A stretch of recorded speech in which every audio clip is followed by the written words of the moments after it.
Halo semuanya, Bapak-bapak, Ibu-ibu, dosen, dan teman-teman sekalian. Perkenalkan, nama saya Vincent Anderson dari Fakultas Hukum Universitas Tarumanegara dengan nomor induk mahasiswa 205 240 166. Pada kesempatan kali ini, saya akan mempresentasikan mengenai analisis sistem peradilan pidana dengan studi kasus putusan Mahkamah Agung nomor 287K/PID/2019. Dalam presentasi ini, saya juga akan membahas bagaimana sistem peradilan pidana bekerja secara teoritis serta bagaimana implementasinya dalam praktik melalui studi kasus nyata. Baik, kita akan langsung mulai masuk ke dalam pembahasan. Oke, untuk latar belakang. Sistem peradilan pidana merupakan bagian yang sangat penting dalam penegakan hukum di Indonesia. Sistem ini juga tidak hanya berfungsi untuk menghukum pelaku, tetapi juga untuk menjamin keadilan, kepastian hukum, dan perlindungan terhadap hak asasi manusia. Dalam praktiknya, sistem peradilan pidana bukanlah proses yang berdiri sendiri, melainkan suatu rangkaian yang terintegrasi, yang dimana artinya setiap tahapan dalam sistem ini saling berkaitan dan saling mempengaruhi satu sama lain. Dan apabila terjadinya salah satu tahapan mengalami hambatan atau tidak berjalan dengan baik, maka akan berdampak terhadap seluruh sistem penegakan hukum ini. Dan maka dari itu, penting untuk dipahami bahwa keberhasilan penegakan hukum tidak hanya dilihat dari putusan pengadilan, tetapi juga mesti kita lihat bagaimana seluruh proses yang dilaksanakan dari awal hingga akhir pengadilan. Lalu kita akan masuk ke dalam pengertian SPP atau Sistem Peradilan Pidana.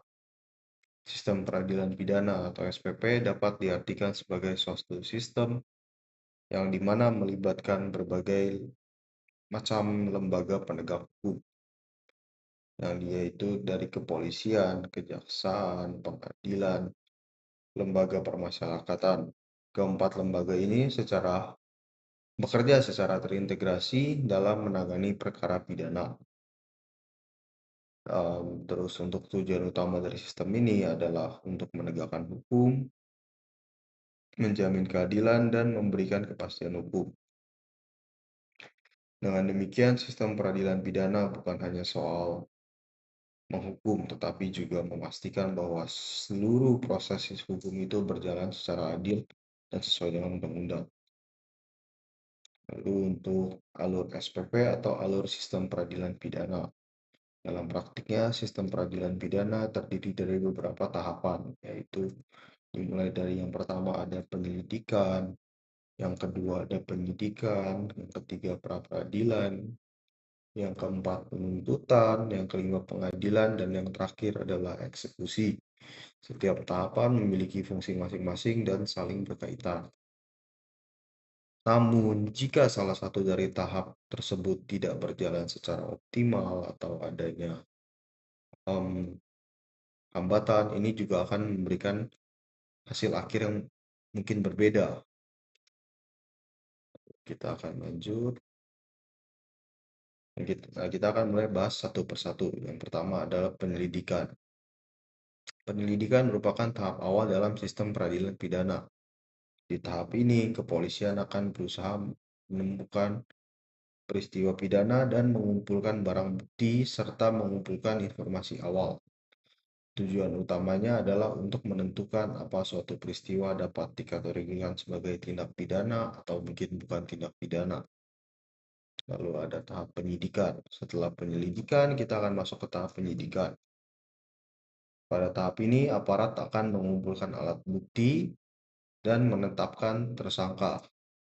Penyelidikan menjadi tahap krusial karena hasilnya akan digunakan oleh jaksa dalam menyusun dakwaan. Jika dalam proses penyidikan aparat bersifat lemah, maka proses penuntutan seperti yang saya katakan akan juga terdampak. Lalu kita lanjut, ada pra-peradilan. Pra-peradilan berfungsi untuk sebagai mekanisme kontrol terhadap tindakan aparat penegak hukum. Di pra-peradilan bertujuan untuk mencegah penyalahgunaan wewenang serta melindungi hak asasi manusia.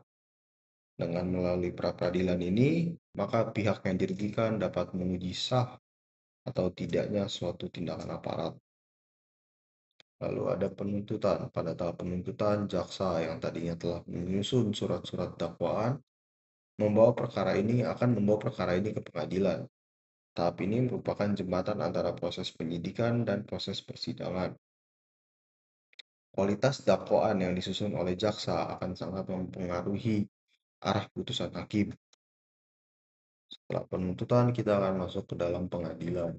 Dalam pengadilan, hakim akan memeriksa alat bukti yang dimana tadi telah dikumpulkan oleh aparat kepolisian dan mendengar keterangan saksi, serta yang terakhir menilai fakta hukum. Hakim kemudian menjatuhkan putusan berdasarkan keyakinannya, yang dimana tadi akan didukung oleh alat bukti yang sah dan bagaimana susunan dakwaan oleh jaksa. Tahap ini sering dianggap sebagai puncak dari proses peradilan. Dan yang terakhir, kita akan masuk ke tahap eksekusi. Setelah putusan berkekuatan hukum tetap atau ingkrah, maka jaksa wajib melaksanakan putusan tersebut. Namun dalam praktiknya di Indonesia yang sering terjadi adalah yang pertama adalah penundaan eksekusi. Dan yang kedua, di mana mereka tidak melaksanakan putusan tersebut. Padahal tahap ini merupakan tahap akhir yang dimana sangat menentukan kepastian hukum itu. Nah, untuk kali ini saya mengangkat kasus terkait putusan MA nomor 287K garing PID garing 2019. Penundaan putusan adalah masalah dari kasus yang saya angkat ini. Salah satu isu krusial dalam KUHP adalah adanya penundaan atau tidak dilaksanakannya putusan yang telah berkekuatan hukum tetap. Hal ini dapat mengganggu kepastian hukum.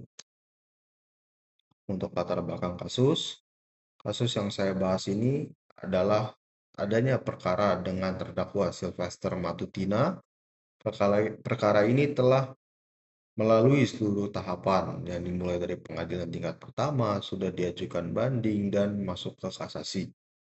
Dan pada akhirnya putusan Mahkamah Agung menyatakan terdakwa bersalah dan telah berkekuatan hukum tetap.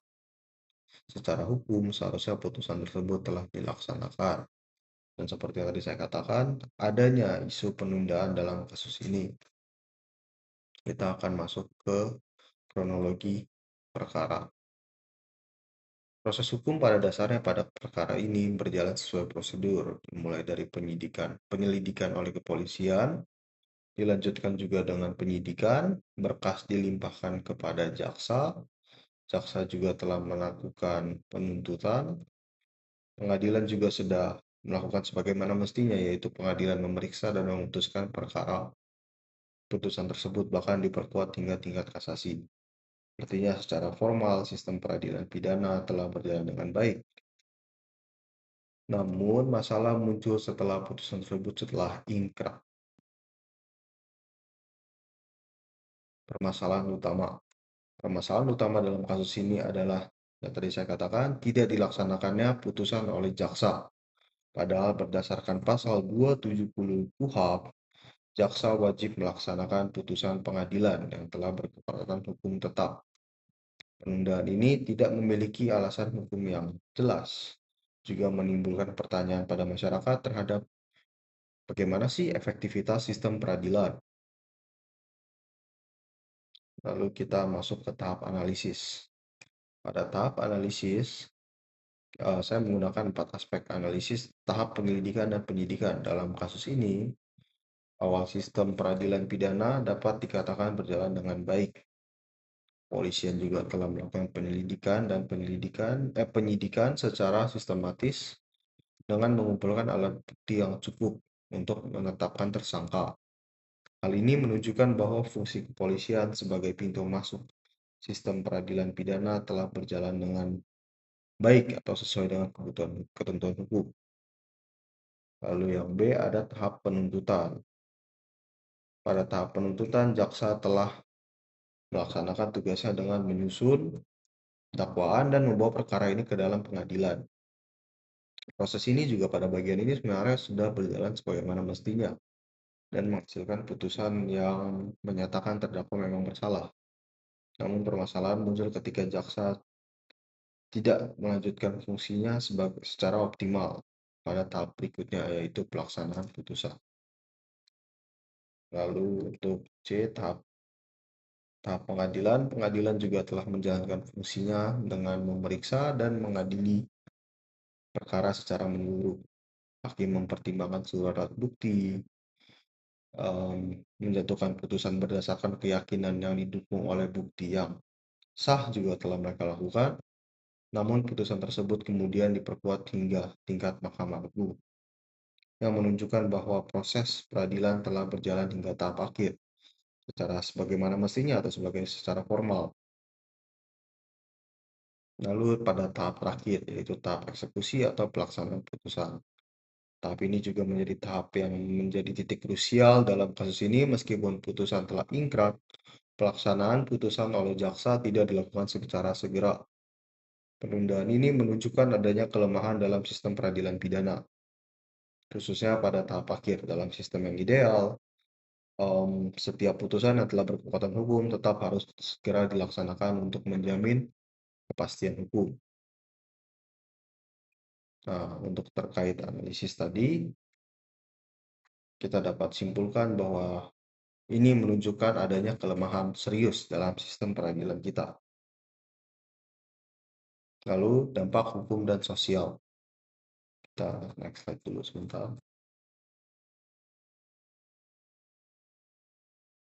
Baik, ada dampak sosial dan hukum. Dampak hukum dan sosial. Penundaan pelaksanaan putusan ini memiliki dampak yang signifikan, baik secara hukum maupun sosial. Secara hukum, hal ini menimbulkan ketidakpastian hukum karena putusan yang seharusnya sudah memiliki kekuatan hukum yang mengikat tidak segera untuk dilaksanakan. Secara sosial, hal ini dapat menurunkan kepercayaan masyarakat terhadap sistem peradilan pidana kita. Masyarakat juga dapat menilai bahwa hukum tidak ditegakkan secara konsisten. Dampak hukumnya adalah tidak adanya kepastian hukum, putusan kehilangan efektivitas, dampak sosialnya juga menurunnya kepercayaan masyarakat, serta memunculkan persepsi bahwa hukum Indonesia itu tidak dapat ditegakkan. Lalu untuk analisis umum, sebentar saya next slide. Untuk analisis umum, kasus ini juga menunjukkan bahwa masalah dalam sistem peradilan pidana kita tidak hanya terjadi di awal, tetapi juga menuju akhir, yang dimana telah mendapat putusan yang tetap atau hukum yang tetap, juga masih bisa dihambat. Koordinasi antar lembaga juga masih belum optimal pada sistem ini. Seharusnya sudah berjalan secara terintegrasi. Selain itu kasus ini juga menunjukkan pentingnya koordinasi antar lembaga penegak hukum dalam sistem peradilan pidana agar setiap tahapan dapat berjalan secara efektif dan berkesinambungan. Lalu, sebentar, untuk kesimpulan studi kasus, dalam kesimpulan yang saya dapatkan adalah berdasarkan analisis yang telah dilakukan oleh saya, dapat disimpulkan bahwa sistem peradilan pidana dalam kasus ini secara umum telah berjalan dari tahap awal hingga putusan pengadilan. Namun terdapat kelemahan pada tahap pelaksanaan putusan yang menunjukkan bahwa sistem peradilan pidana belum berjalan secara optimal. Hal ini juga menegaskan bahwa keberhasilan sistem pidana tidak hanya ditentukan oleh putusan pengadilan, tetapi juga dilaksanakan oleh pelaksanaan putusan tersebut. Jadi sistem peradilan pidana dalam kasus ini secara formal telah berjalan dengan baik, namun terdapat kelemahan serius pada tahap eksekusi dan bagaimana yang seharusnya tahap eksekusi merupakan tahap terakhir dari suatu peradilan menunjukkan bahwa ini adanya ketidakberhasilan sistem yang tidak hanya ditentukan oleh putusan tetapi juga bagaimana pelaksananya. Demikian yang dapat saya sampaikan pada putusan kali ini. Terima kasih atas perhatiannya Bapak Ibu dan teman-teman sekalian. Saya siap menerima pertanyaan.